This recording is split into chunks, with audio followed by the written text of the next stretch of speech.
Fusebox.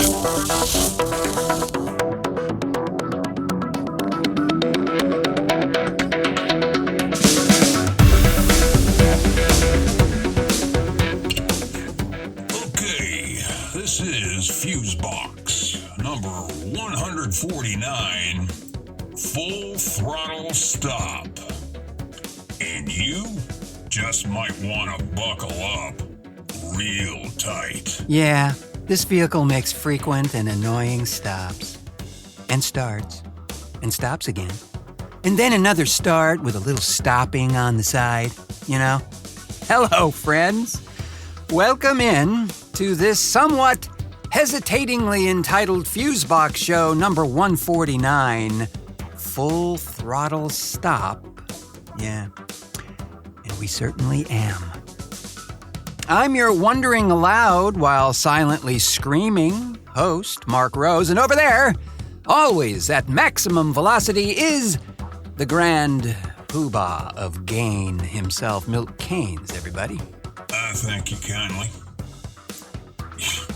I'll tell you, man, this is like taking a ride with someone who's just learning to drive a stick. Alas, yes, lots of jerkiness going on. And starting and stopping, too, yeah. Mm-hmm. So, did you have a good 4th? Nothing explode that wasn't supposed to? Oh, yeah, it was okay. Now, I won't say it was, noisier than last year, because really it wasn't. But, I did hear bigger blasts this time. Yeah. You too, huh? Yeah, like M80 style bangs. Yeah, I mean, at one point, it was like some kind of howitzer going off, bro. Yeah, I heard them as well. Not many, but when it went off, you were aware of it. Yeah, in my neighborhood, it went pretty late, too. Yeah? Yeah, I'd say maybe 2 a.m. Yikes. Well, they were a wee more civil around here, but I guess they must have been done around midnight. Well, there's just a lot of pent-up energy. It's got to go somewhere, I guess. Yeah, I agree with that. And it really could have been a whole lot worse, for sure. I'm always thinking of the poor animals during this celebration, especially dogs and cats. They can't seem to understand why the hell these humans have this explodey day in the first place. To them, that sound usually means run like hell. So what about the Japanese pocket squirrels? Eco and Milo, so do they freak out? Oh, God, those two? Hell no. They look for something to light. Totally fearless, those two. More ice. Yeah. Banana flavor. Cherry bomb. Roman snow cone. Yay!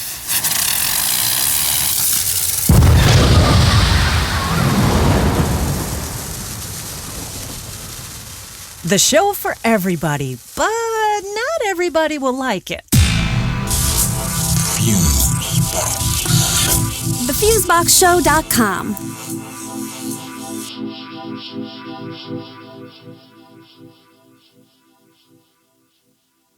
Well, looks like the cases of the vid just keep climbing. Your favorite place in the U.S., Florida, just recorded 11,000 new cases in one day. Yeah, and up until that recent case report, they were still saying that it's just because we're testing more people, which was quickly put in the trash when they realized that the results had nothing to do with the amount of tests that they were doing. As a matter of fact, current ratios show that 1 out of every 100 persons in that particular state have been infected with the big 19, which is rather alarming, to say the least, right? You know what we really need right now?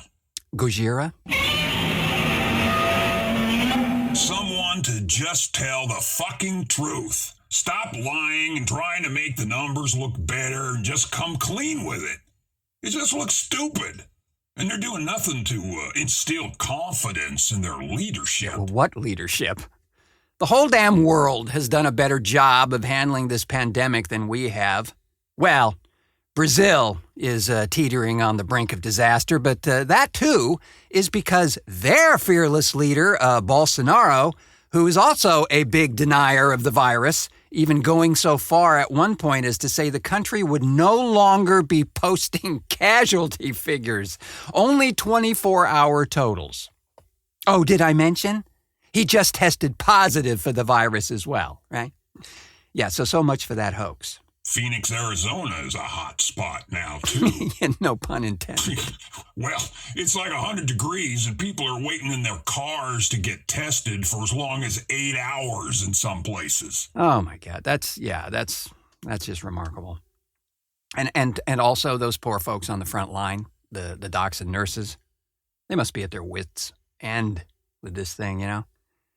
You know, they start to see a little decline or at least a stabilization point. And what happens? Well, they just open the place back up. And look, I get it. People just want to get back to it, but... Yeah, but the truth is, we just can't really do that right now. Also, and this needs to be mentioned, very few of the reported cases have anything to do with the recent protests. Although I'm sure there would be some who'd love to pin it on that.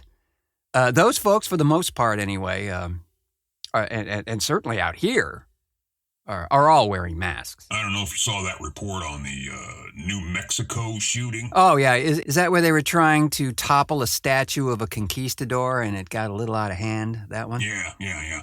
That guy shot into the crowd. He was one of those civil guard types again. Yeah. Look, I don't know where these folks get off parading around as fake law enforcement, but there's probably a damn good reason why they didn't make the cut if they tried to get into it in the first place. Well, it is. It's really problematic. Anytime you have folks like that showing up to otherwise peaceful protests, it just escalates the vibe to a not-so-productive place. You know, people are protesting the inappropriate use of authority, remember? Seriously, I think sometimes all these fake cops are really doing is looking for an excuse to shoot something. You think? I mean, I'm no trained psychologist or anything, but my gut says they aren't there to protect anything but their right to carry a weapon. It would sure seem that way, man. In Georgia, there were a number of folks shot over the 4th of July weekend in protests there as well. Again, by these extremists who, as I've said many times before, may as likely as not be bussed in to agitate otherwise peaceful demonstrations. The National Guard is being brought in at this point via executive order, according to the governor. And just as fast, Democratic Senator Jen Jordan tweeted saying, an executive order regarding mandatory masks would protect more Georgians than this. Yeah, valid point. Seriously, man. We clearly need some leadership and continuity here. This is the sloppiest handling of a crisis I've ever lived through, with positively no clear structure in sight. Well, it sure doesn't help things when the authorities are playing fast and loose with the facts and changing the guidelines every goddamn 11 seconds. Yeah. Well, it kind of reminds you of that old gag on Star Trek. Remember this back in the original series? This is where Captain Kirk is trying to explain the rules to a card game called Fizzbin. That the rules are so involved, has so many conditions, that in the end, you can't really play the game at all. Sure how I feel. I mean, I know we got to do the mask thing outside and in businesses. That I know. And safe distancing, yeah. Well, now, in my case, I practice ultra social distancing. I don't go anywhere ever. Yeah, it's a wee extreme. So, of course, the orange guy took the opportunity during the 4th to introduce us to his new campaign tact, resurrecting the Confederacy. What the hell is up with this meathead? He's a New Yorker, for Christ's sake. Well, but he might be moving to Mar-a-Lago soon. Yeah, so he's defending all these rancid statues to basically horrible folks who stood for some pretty awful things back in the day, and, well, they actually should come down. Not that that will change the bigger stuff, but you know what? It's a step to adjusting perceptions. But, I just got to quote a few things here from an absolutely hysterical op-ed piece in Esquire by Charles Pierce. It's not often that you laugh out loud from an op-ed piece, but he quotes the New York Times, first off, that tens of millions of dollars have already been spent in a city that will now host little more than a GOP business meeting, and donors are wary of opening their wallets again to bankroll a Jacksonville gathering thrown into uncertainty by a surge in coronavirus cases. Organizers are trying to assuage vexed Republicans who collectively gave millions of dollars for a Charlotte event that has mostly been scrapped. The host committee there has spent virtually all of the $38 million it raised before the convention was moved, leaving almost nothing in return to donors, or to pass on to the new host city. In Jacksonville, fundraisers are describing the process as the most difficult they have ever confronted. Florida has been setting daily records for new virus cases, freezing money as donors wait and worry about the safety risks of the pandemic. So Mr. Pierce begins his piece by saying, first of all, President Petri Dish wants his big moment, and by God, he's gonna have it, even if it kills people. And it probably will. He's coming up my way for a super spreader extravaganza in Portsmouth, New Hampshire on Tuesday. I'm piling sandbags at the border. That's why he jilted Charlotte in the first place. Second, Jacksonville is a terrible place to have anything. I was there for the Super Bowl a few years back, and the hotel situation was so desperate that they put some of the high rollers on luxury yachts along the waterfront. The weather was hot, sticky, and the breezes felt like Velcro on your skin. And that was at the beginning of February. August must be absolutely delightful. And all of that was without the efforts of the president's Igor, Ron DeSantis, to turn Florida generally into a bioweapons lab. If there is another way the president could have clusterfucked this convention, I don't know what it is. It's certainly a challenge, said Edward E. Burr, a real estate developer and member of the Jacksonville Host Committee. Mr. Burr said it was still far from clear exactly what the final run of the show will look like, or how many people will attend Mr. Trump's renominating speech, which is scheduled for August 27th. Even some members of the host committee in Jacksonville are privately wondering if the city and the RNC have a plan B. Actually, a plan C, as they watch the number of coronavirus cases rise in their state. This path is a twisty path, Mr. Burr said.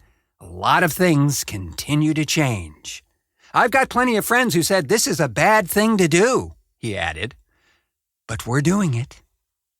Mr. Burr, sir, you have just devised the perfect epigram for any history written about the current presidency. Well put, sir. Damn right.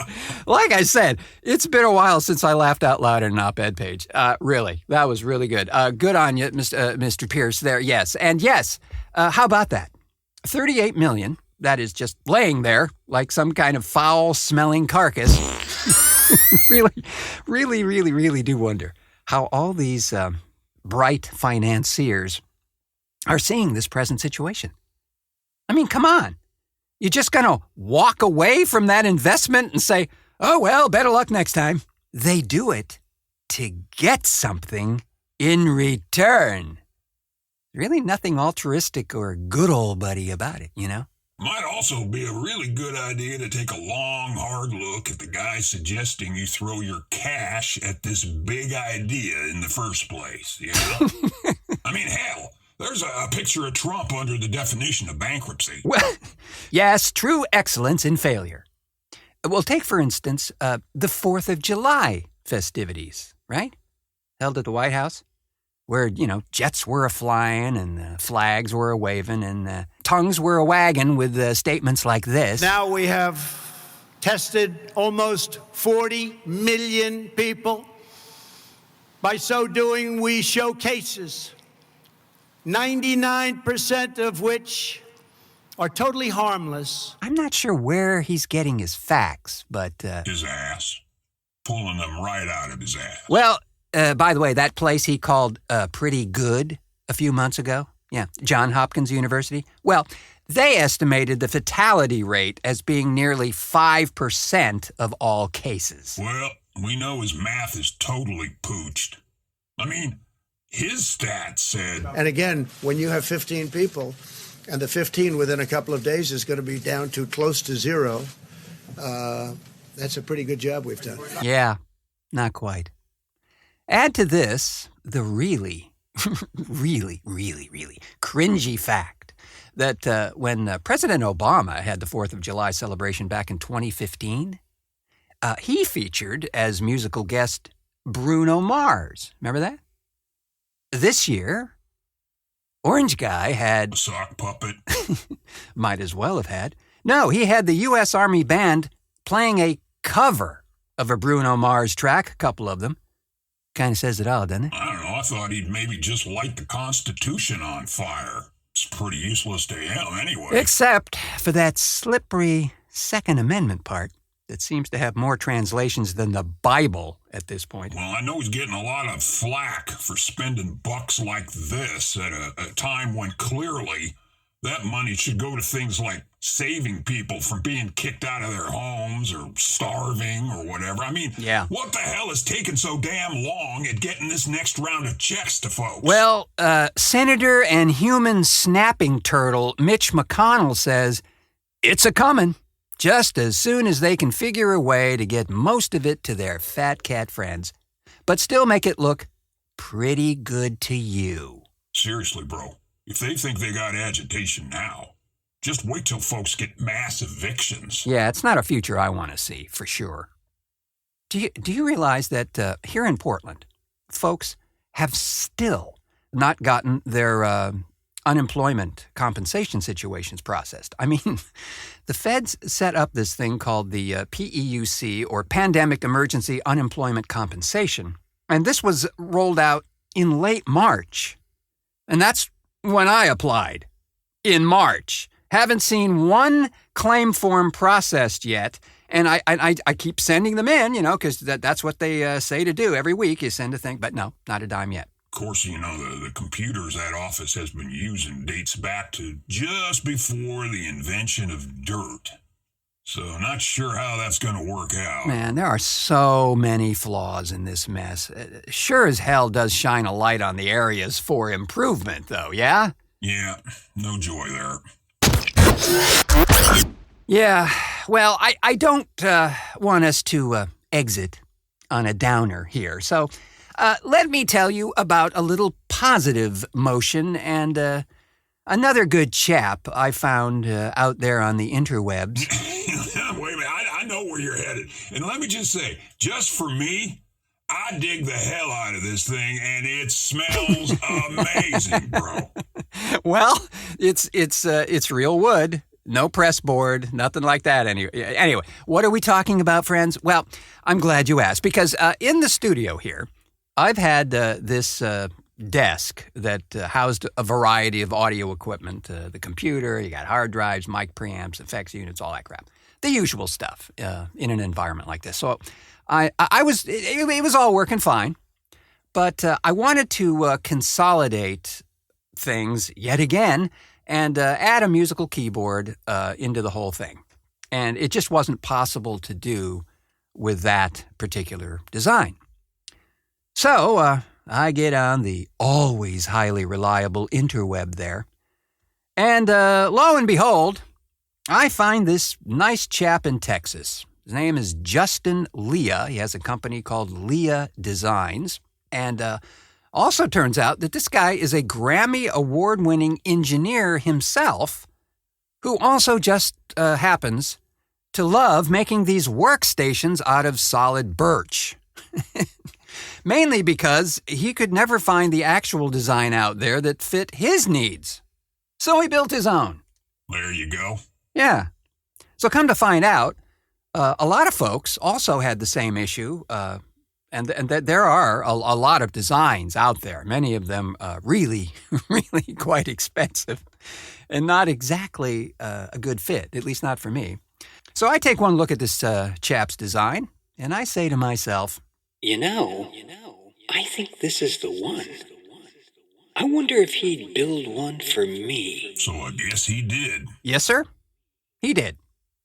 And it's pretty glorious. It's made out of, like I said, birch. And, as far as these things go, when you have to assemble them from a flat pack, it went together in about an hour with the clearest instructions I have ever had the pleasure of perusing. Oh, so you actually read those things, huh? Well, I thought it might be a good idea for this thing, Yeah, better you than me. Well, in any event, it went together perfectly and does exactly what it was supposed to do.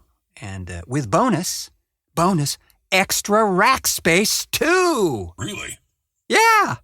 There were pre-drilled rack rail holes on all three sections below the main rack sections that I didn't even know that at first they were even there. But when assembling it, I realized, whoa, he left that up to the user to decide whether to use them or not. Well, that's damn cool, because, rack space is at a premium in those desks usually. Oh, yeah, hell yeah. Or you can get the broadcast version, which usually starts at about $3,000. Oh, yeah, I know. I believe me. I looked at those, and I tried to figure out which kidney to sell. Wasn't going to do that. So on top of all that, it shipped ahead of time, despite that Justin mentioned at the time I ordered the thing that he was running about 3.5 weeks behind because a lot of folks also had a similar idea. So that was great. Well, partially great. It also meant we had to break the other one down and rewire the place ahead of time, too. Well, yes, there was that. But the smell. Like a damn forest in here. I love that. Now, I know it's not going to last, but sure is heavenly right now. I will post a link to Justin's page so you can check it out if you're so inclined. And with that, we'll sluggishly stagger out the door and down the hall, but not before thanking our contributors to this edition of Fusebox, Carol Adams and Eden Neuendorf. Thanks as well to the cool but somewhat overheated maestro of the meters, Milt Cates, for technical assistance and so forth and so on. A half-baked pleasure for sure. So are we doing a cooking show now? Hell, why not? Fusebox cooks. Yeah, I wouldn't be inclined to tune into that one, Another roadkill casserole coming right up. No. Oh, God. Thanks, of course, to you, friends, for pushing play on this edition of the program, as we do so appreciate that you could be virtually anywhere right now, and yet, you choose to be here with us. Well, I think the commander-in-chief said he'd cut off their funding if they didn't listen. Be that as it may, we thank you, and as always, if you have not, as yet, subscribed to this program, please do so wherever you may have found it, be that Apple Podcasts, Google Podcasts, Stitcher, iHeartRadio, or the very OnSug themselves at onsug.com. We'd be most grateful. I have been your waiting till the aircraft comes to a complete stop host, Mark Rose, saying, until our next cartoon.